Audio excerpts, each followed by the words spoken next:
Let's embark on an exciting gardening journey today. We are going to learn step by step how to grow a beautiful and unique plant known as Cleome Gynandra, also commonly referred to as the spider flower or African cabbage. Climate and soil. Cleome Gynandra thrives in warm climates and prefers well-drained, fertile soil. It can tolerate a variety of soil types, but grows best in loamy soil with a pH of 6 to 7.5. Planting. You will need some good quality Cleome Gynandra seeds plant. These can be bought from any reputable gardening store.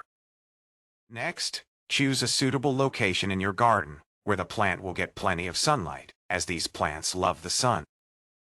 Now, prepare the soil. It should be well drained and rich in organic matter. You can add some compost or aged manure to enhance the fertility of the soil for promoting healthy growth and flowering. Once the soil is ready, it's time to plant the seeds. Seeds directly in the garden about 1/4 inch deep, and keep a distance of at least 1 foot between each seed to give the plants ample space to grow. After planting, water the soil thoroughly but gently. Be careful not to overwater, as this can lead to the seeds rotting. Now, the waiting game begins. It will take around 7 to 14 days for the seeds to germinate. As the plants grow, they will start to produce beautiful, spider-like flowers, adding a touch of elegance to your garden. Cleome Gynandra can grow quite tall and may benefit from staking or support to prevent them from falling over.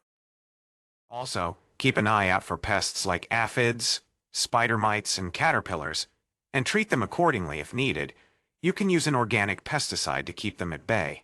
Cleome Gynandra is relatively resistant to diseases, but may suffer from fungal issues if the soil is too wet.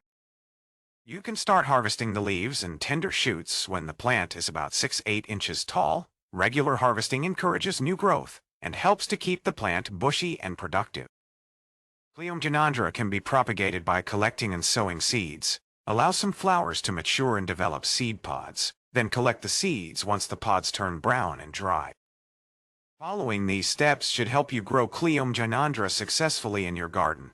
So, get your gardening gloves on and start planting. Happy gardening!